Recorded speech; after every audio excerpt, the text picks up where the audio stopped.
Good morning student.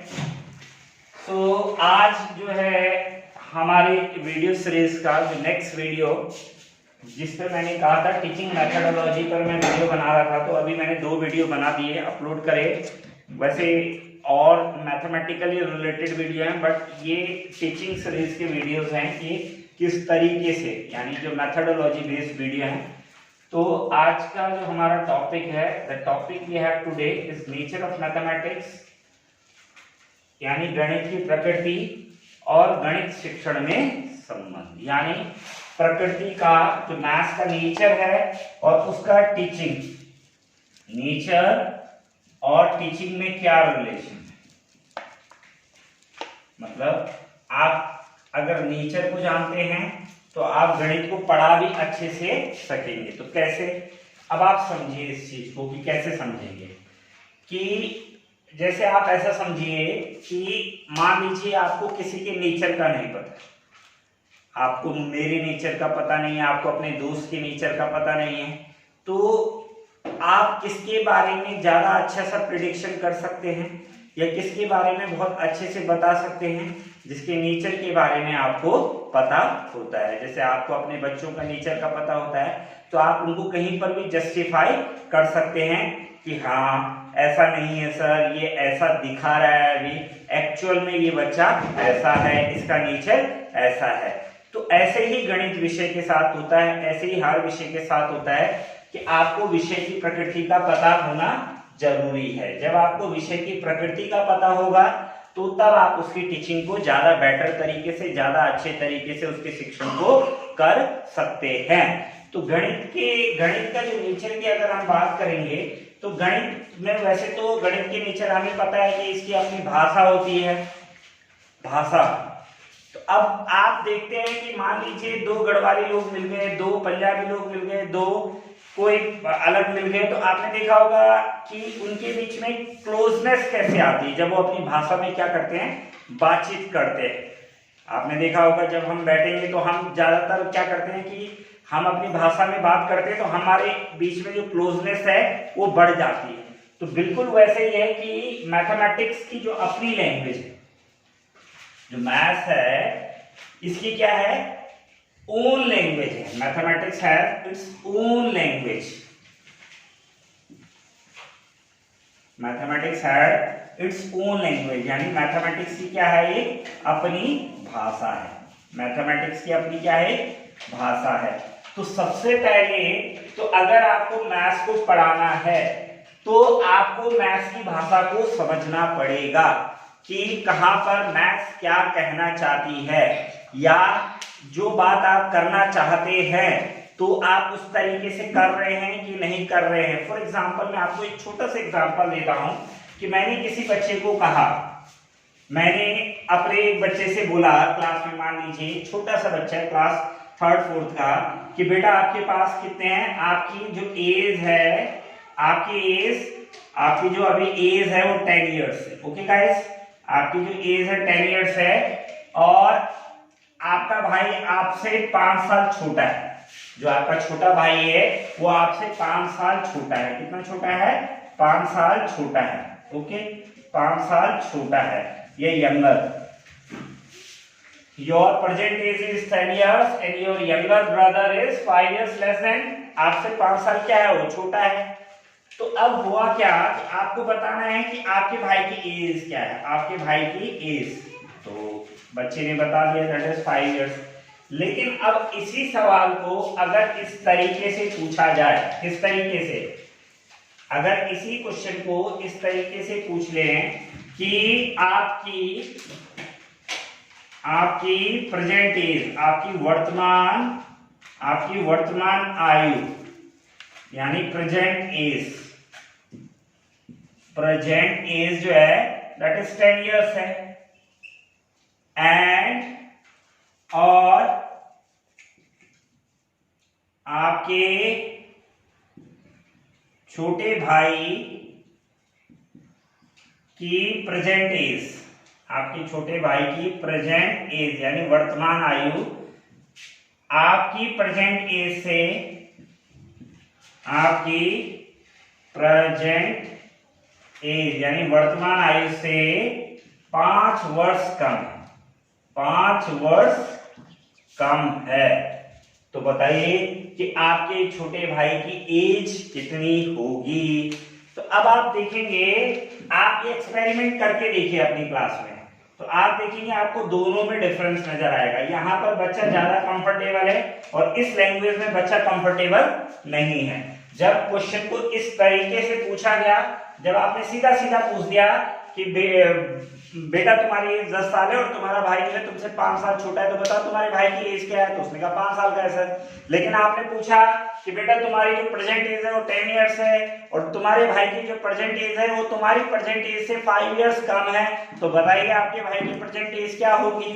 तो आप देखेंगे, आपको पता लगेगा कि बच्चा क्या हो जाएगा, कंफ्यूज हो जाएगा। तो इसलिए जो मैथमेटिक्स की अपनी एक भाषा है, तो आप जब क्वेश्चंस फॉर्म करते हैं, जब क्वेश्चंस क्लास में बताते हैं, तो आपको बच्चे को किसी एक लैंग्वेज में, जिस लैंग्वेज में क्वेश्चंस दे रखा है, मतलब किताब में जिस तरीके से क्वेश्चन दे रखा है, तो आप उस क्वेश्चन को उस बच्चे की व्यवहारिक भाषा में जोड़ने का प्रयास करेंगे। मतलब बच्चे को उस तरीके से बताएंगे जो उसके एक्सपीरियंसेस से जुड़ी हुई भाषा है। क्यों? क्योंकि इस तरीके की भाषा से वो अवेयर है। क्यों अवेयर है?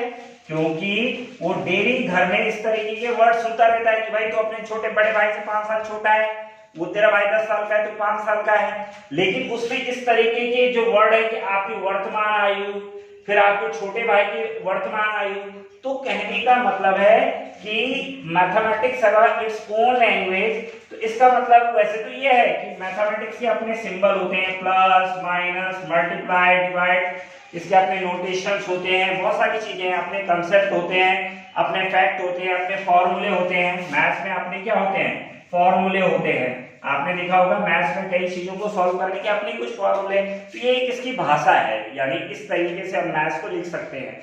लेकिन अगर इसको थोड़ा जनरलाइज करें कि भैया ठीक है ये चीजें तो है ही, ये तो है ही, जो किताबों में लिखा रहता है वो यही मतलब है कि इसमें प्लस माइनस मल्टीप्लाई क्या अपना फॉर्मूला होता है, अपने कंसेप्ट होते हैं, तो इसलिए मैथमेटिक्स है इट्स ओन लैंग्वेज। नहीं, वो अच्छी बात है और वो है, लेकिन मेरा मानना है कि अपनी भाषा का मतलब है कि एक मैथ्स टीचर के रूप में आपके अंदर वो टैलेंट होना चाहिए, आपके अंदर वो हुनर होना चाहिए कि आप क्वेश्चंस को अलग अलग तरीके से, एक सिंगल क्वेश्चंस को अलग अलग तरीके से या उस तरीके से जिस तरीके से आपका बच्चा आसानी से समझ सके, उस क्वेश्चन को रखना आपको आना चाहिए। क्योंकि ये सिर्फ कहां तक होता है, एलिमेंट्री क्लासेस तक।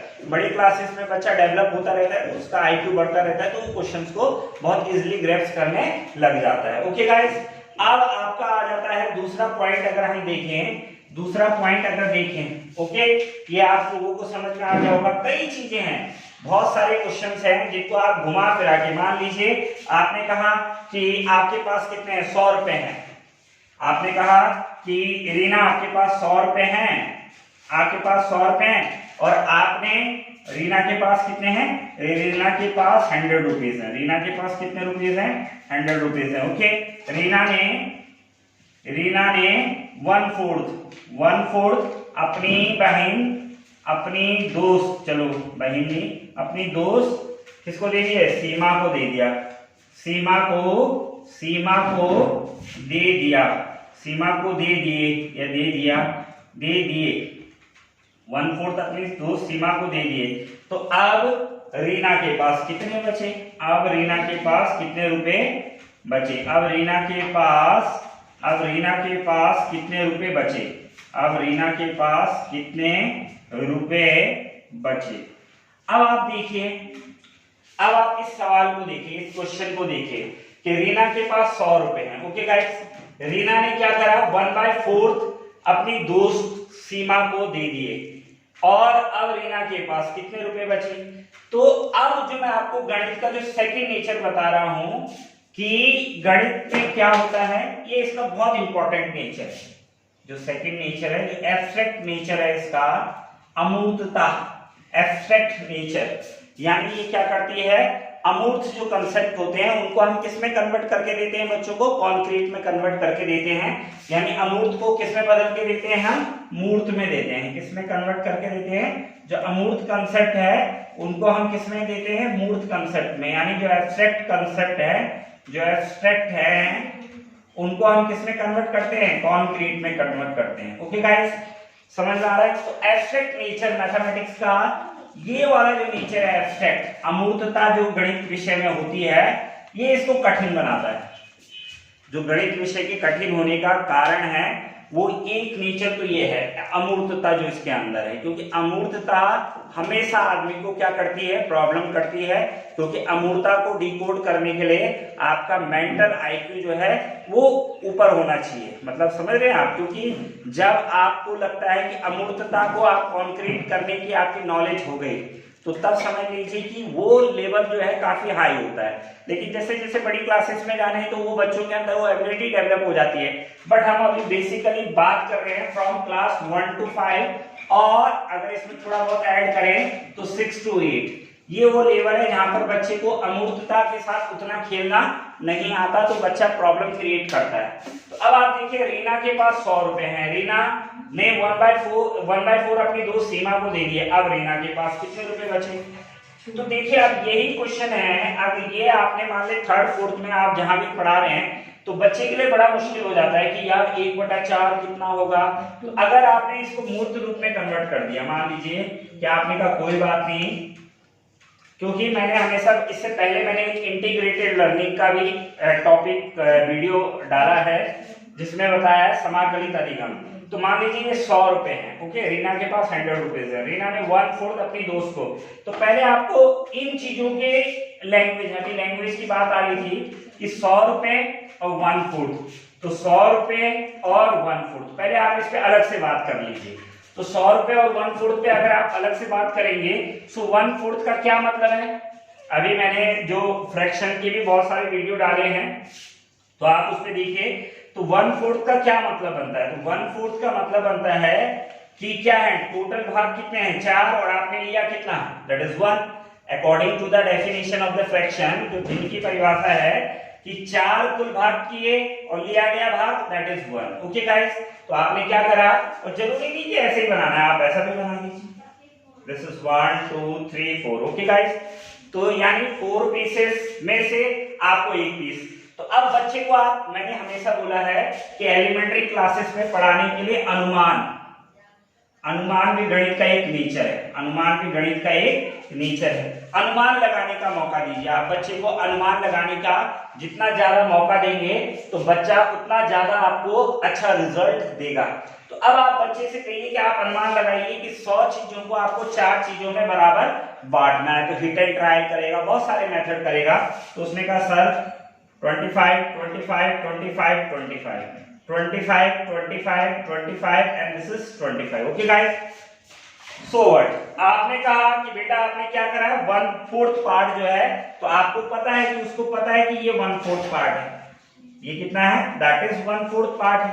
ये 1/4 पार्ट है, या दिस इज ऑल्सो 1/4 पार्ट। ये भी कितना है, 1/4 पार्ट है। तो आपने क्या कहा, रीना के पास 100 रुपए है, रीना ने 1/4 पार्ट अपनी दोस्त सीमा को दे दिए।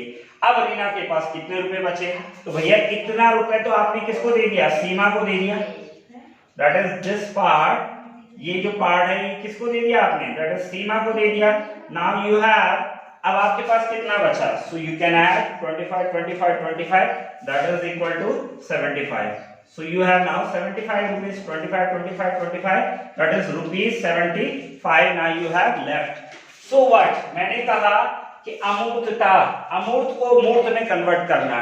अमूर्त को मूर्त में कन्वर्ट करने का मतलब है कि उसके एक्सपीरियंस, बच्चे के जो एक्सपीरियंस है, बच्चे के जो अनुभव हैं उनके साथ जोड़ना। तो बच्चे के अनुभव हैं, घर में बांटने का अनुभव बच्चे को है, तो आपको क्या करना है कि क्वेश्चन को पहले तो उसके जो कॉन्क्रीट आइडियाज हैं, जो उसके परिवेश में, जो उसके एनवायरनमेंट में आइडियाज है, उनके साथ जोड़ना है, और तब बच्चे को क्या करना है, उन चीजों को डिलीवर आपको करना है तो आपको बच्चा बेटर रिजल्ट देगा। ये जरूरी नहीं है कि आप कहो कि नहीं नहीं ये सवाल तो ऐसे ही होगा कि 100 का 1/4, 100 का 1/4, 100 का 1/4, तो फिर ये करना है 100 का की जगह गुणा लगाना है, दैट इज 1/4, फिर इसको काटा तो ये आ गया 25 रुपीज। कितना आ गया?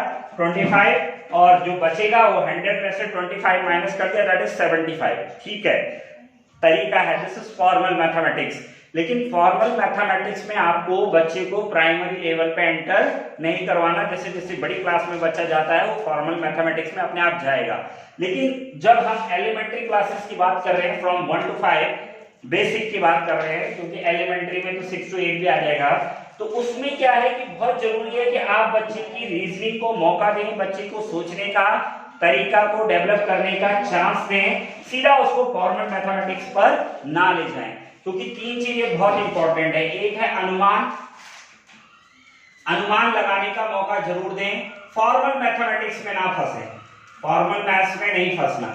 अगर आपको लगता है कि बच्चे को, तो हमेशा पैटर्न पे नहीं फंसना कि फॉर्मल मैथमेटिक्स की, जैसे हम देखा कि divide, we will start divide, तो हम डिवाइड को क्या करते हैं कि डिवाइड ऐसे करेंगे साहब 2 4, दिस इज फॉर्मल मैथमेटिक्स। नहीं, आप उसे पहले बांटना सिखाइए कि बांट, कितना बांटता है, तेरे पास 10 रुपए हैं, 5 लोगों को कितना मिलेगा। अब वही 20 रुपए, लेकिन लोग 4 ही रह गए तो कितना मिलेगा। वही आपने रुपए बढ़ा दिए 40, अब 4 हो तो कितना मिलेगा। फिर आदमी चेंज करो, रुपए बदलो। तो जब बच्चा उस तरीके से खेलेगा, जब बच्चा उन तरीकों से खेलेगा, तो बच्चे को अपने जो अगल बगल के एक्सपीरियंसेस हैं उनके साथ वो अपने आप को एसोसिएट करेगा, तो उसका लर्निंग जो है बढ़ेगा।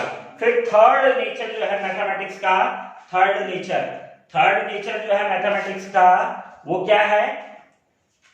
थर्ड नेचर जो मैथमेटिक्स का जो है, हाँ तो मैं कह रहा था थर्ड नेचर जो है दैट इज संचयी प्रकृति। ओके गाइस, तो देखो अभी तक हमने कितने बात करी। एक पहली बात करी हमने कि इसका अपनी भाषा है। तो हम लोग जो देखा होगा, हमने पीरियड में देखते हैं तो हम अपनी भाषा से सिर्फ तात्पर्य ये लगाते हैं कि उसके अपने प्रतीक है, सिंबल है, नोटेशन है। अपनी भाषा का मतलब है कि आप बच्चे को जब पढ़ाएंगे तो अपनी भाषा बना के, और ऐसी भाषा बना के जिस भाषा से बच्चा बहुत आसानी से समझ सकता है, उस भाषा को डेवलप करके बच्चे को पढ़ाएंगे। दिस संचयी प्रकृति, that is cumulative nature, this is very important nature. वैसे बेसिकली जो 2 नेचर है जो मैंने अभी बताया, एक आपको एब्स्ट्रैक्ट नेचर, एक एब्स्ट्रैक्ट और एक है cumulative. The first one is the abstract and the second one is cumulative. These two nature, अगर ये 2 नेचर किसी टीचर को समझ में आ गए बच्चे सब्जेक्ट के, गणित के, सो वो जो है अपनी टीचिंग में ज्यादा इंप्रूवमेंट या अलग तरीके से स्किल्स डेवलप कर सकता है। क्यों? ये एब्स्ट्रैक्टनेस जो मैथमेटिक्स के अंदर है वो जो इसका क्यूमुलेटिव नेचर है। क्यूमुलेटिव का क्या मतलब हुआ कि संचयी प्रवृत्ति का मतलब है step by step, step by step का मतलब है, for example the BODMAS problem we have.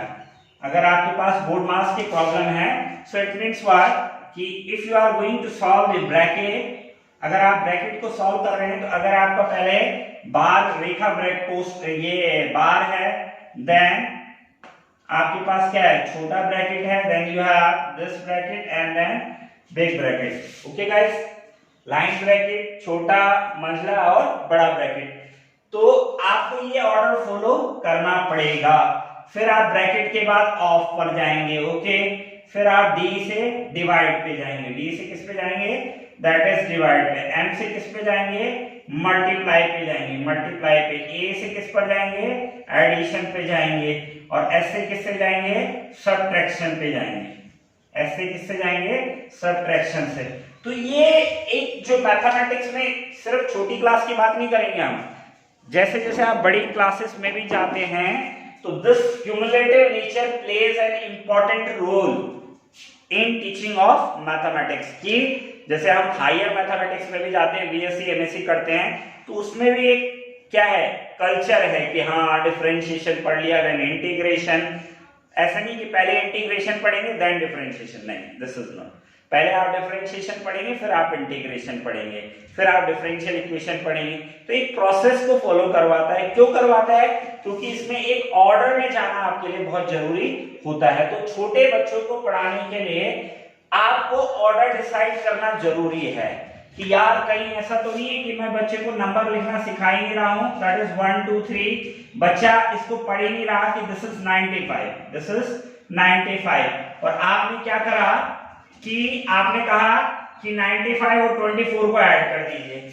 तो अब बच्चा इसको लैंग्वेज में कन्वर्ट नहीं कर पाएगा, इसको लैंग्वेज में कन्वर्ट नहीं कर पाएगा कि बच्चे को इस सवाल को सिर्फ जोड़ के सवाल के रूप में नहीं देखना, बच्चे को यह देखना है कि 95, तो बच्चे को ये रिलेशन निकालना आना चाहिए कि if we have 95 such things, यानी मेरे पास 95 कुछ चीजें हैं, मेरे पास 95 रुपीस हैं, मेरे को सड़क से 24 रुपीस और मिल गए, तो अब मेरा टोटल क्या हो गया।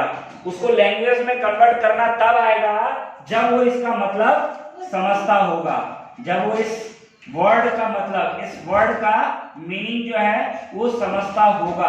जब तक वो इसका मतलब नहीं समझेगा, मीनिंग नहीं समझेगा, तब तक वो इस टाइप के क्वेश्चंस में कर तो लेगा 5 4 9 9 to 11, ओके, वो एक अलग मैटर है। लेकिन मैंने कहा जब तक वो इसको लैंग्वेज से ना जोड़ पाए, जब तक इसको किससे ना जोड़ पाए, लैंग्वेज यानी भाषा से ना जोड़ पाए, तब तक जरूरी नहीं है। तो ये इसका मतलब एक पैटर्न है कि यार हाँ नंबर्स आने चाहिए, फिर वो बच्चा वर्ड प्रॉब्लम में देखेगा और दोनों का सिमिलैरिटी संबंध है आपस में। तो कहने का मतलब एक पैटर्न को फॉलो करता है, एक ऑर्डर को फॉलो करता है, एक तरीके को फॉलो करता है, और वो तरीका क्या कहलाता है, दैट इज संचयी प्रकृति, ये you can say that the cumulative nature of mathematics, जिसमें एक क्या है, एक पैटर्न है, एक ऑर्डर है, जिस ऑर्डर में आप आगे बढ़ते हैं और बच्चे को ज्यादा बेटर रिजल्ट मिलता है। तो ये दिस इज वेरी इंपॉर्टेंट, जो संचय प्रवृत्ति है, playing an important role of teaching of mathematics. Okay guys,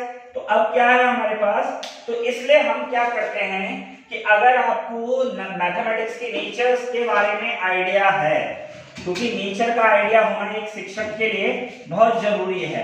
जैसे मैं अभी आपको एग्जांपल दे रहा था, तो मैं आपको एक और एग्जांपल देता हूं। जैसे आप इस एग्जांपल को देखिए, हम लोग देखते हैं कि अधिकतर बच्चों को बड़ी प्रॉब्लम आती है। मैंने कहा 1/2 1/4 जोड़ दीजिए, आपने कहा 1/2 और 1/4 को जोड़ दीजिए। अब बच्चा क्या करता, क्या है 1/2 और 1/4 को जोड़ने में है, तो आपने देखा होगा, आप कहते हो कि आप इनको सेम बनाएंगे, दिस इज 1/2, 2 से इंटू करेंगे, 2 से इंटू करेंगे, दिस इज 1/4, 2/4, दिस इज 1/4, तब इनके डिनोमिनेटर सेम हो गए, तो डिनोमिनेटर सेम हो गए, सो इट मींस क्या, ये आ जाएगा दैट इज 3/4, ये कितना हो जाएगा। पर आपने कभी ये मतलब बताने की कोशिश करी कि यार ऐसा क्यों कर रहे हैं हम, कि इसमें क्या प्रॉब्लम है, जुड़ने में ये क्यों नहीं जुड़ रहे हैं, 4 से 2 क्यों नहीं जुड़ रहा है। ये डिस्कशन हुआ कभी बच्चों के साथ कि ऐसा डिस्कशन आपने बच्चे के साथ किया कि 2 से 4 ऐड क्यों नहीं हो रहा है, 2 में 4 ऐड क्यों नहीं हो रहा है, क्या प्रॉब्लम आ रही है। भाई नंबर है, ये भी नंबर है, तो ऐड तो हो सकते हैं ना, बट ये ऐड क्यों नहीं हो रहे हैं, क्योंकि यहाँ पर फ्रैक्शन का कंसेप्ट लगेगा, भिन्न का, जो मैंने भिन्न की अवधारणा, तो उस पर पूरा एक वीडियो बना रखा है, बहुत अच्छा वीडियो है, आप लोग देखिए, चैनल को लाइक करिए, सब्सक्राइब करिए और शेयर करिए। तो उसमें मैंने बताया है कि इसकी अवधारणा एक इंपॉर्टेंट रोल प्ले करती है।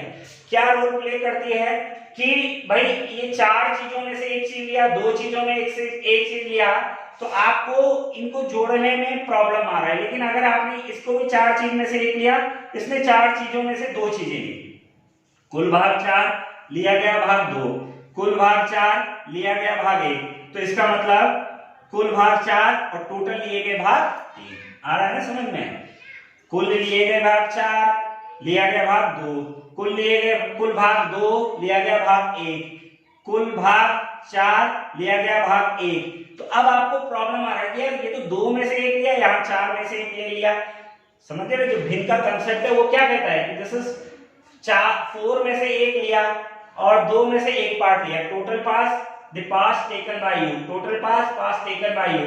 तो अब यहाँ पर जोड़ने में हमें क्या आ रही है, प्रॉब्लम आ रही है। तो हम क्या कर रहे हैं कि हम उस पैटर्न को फॉलो कर रहे हैं कि टोटल पार्ट्स दोनों के क्या कर रहे हैं, बराबर बना रहे हैं। तो टोटल पार्ट्स जब दोनों के बराबर बनाएंगे तो तब क्या हो जाएगा, this is 2 and this is 2 2 जा 4, okay. So it means what, out of 4 part you have taken 2 and from here 4 part you have taken 1, so it means what, totally you have 4 parts and you have taken 3। तो अब आपको क्या आ गया, समझ में आ गया। आप इस कांसेप्ट पर जरूर जाएं, उस लैंग्वेज पर जरूर जाएं, उस भाषा पर जरूर जाएं जिस भाषा से बच्चा फेमिलियर है। बच्चा ऐसे बच्चे को बताया कि नहीं तो देखा होगा हम लोग क्या करते हैं, बच्चे ऐसे जोड़ के दे देते हैं 1 1 2 4 2 6। तो क्यों, क्योंकि उनका वो कंसेप्ट ही क्लियर नहीं है कि ये दोनों ऐड क्यों नहीं हो सकते। हम लोग सिर्फ इतना बताते हैं कि ये तब ऐड होंगे जब दोनों का डिनोमिनेटर क्या हो जाएगा, दैट इज सेम हो जाएगा। बट ये कंसेप्ट नहीं है, डिनोमिनेटर सेम क्यों कर रहे हैं हम, हमें वो बताना पड़ेगा। अगर हम इसको चित्र से समझें, दिस इज, इसको आप ऐसा भी समझिए क्योंकि ये एब्स्ट्रैक्ट है और now I am going to convert this into the concrete form. तो this is 1/2, so 1/2 means okay guys, this is, मान लीजिए ये कर दिया मैंने, तो ये कितना हो गया, this is 1/2 and this is you have, ये कितना आ जाएगा, ये 1/2 and this is 1/4, this is 1/4। सो ये आ गया आपके पास 1/2 और ये आ गया आपके पास 1/4। तो अब आप इन दोनों को अगर मर्ज करते हैं तो कैसे होगा, ये आधा वाला पार्ट है और ये आधा पार्ट तो ये ऑलरेडी ले रखा है, लेकिन क्योंकि ये मर्ज कब होगा, क्योंकि एक पैटर्न का होना चाहिए, यानी ये भी 4 में से, तो ये भी किस में से होना चाहिए, 4 में से, तो इसके भी 4 टुकड़े करोगे तो ऐसा हो जाएगा। अब ये दोनों सेम बन गए, आ रहा है ना आपको समझ में, दिस इज ऐसा था, तो अब इसको भी आपने कैसा कर दिया, this is convert into 4 part और ये वाला सेक्शन ले रखा है, दिस इज 1/2। लेकिन नाउ अब ये 4 में से हो गया और अब 4 में से हो गया तो this will be converted into 2/4, okay. And this is already you have, ये कितना है आपके पास, this is already you have, this is 1/4, okay guys. So 2/4 and 1/4, अब इनको आप ऐड करेंगे, सो यू विल गेट, आपको कितना मिल जाएगा, दिस इज, ये 2 टुकड़े तो आपके पास ऑलरेडी थे और एक टुकड़ा आपको और मिल गया, सो नाउ यू हैव 3/4। तो आपने क्या करा, ये दिस इज आंसर 3/4। तो आपने करा क्या कि ये अमूर्त जो था, जो एब्स्ट्रैक्ट था, उसको आपने कॉन्क्रीट में कन्वर्ट करके बच्चे को दिखा दिया, तो बच्चे की समझ में ज्यादा आएगा, तो बच्चा इससे ज्यादा समझेगा और बच्चे को रिजल्ट भी अच्छे मिलेंगे और आपको भी रिजल्ट अच्छे मिलेंगे। सो दिस इज, ये जो था कि नेचर का किस तरीके से संबंध है मैथ्स को पढ़ाने में, तो आप लोगों को आई होप अच्छा लगा होगा। तो लाइक करिए, शेयर करें, सब्सक्राइब करें। Thank you.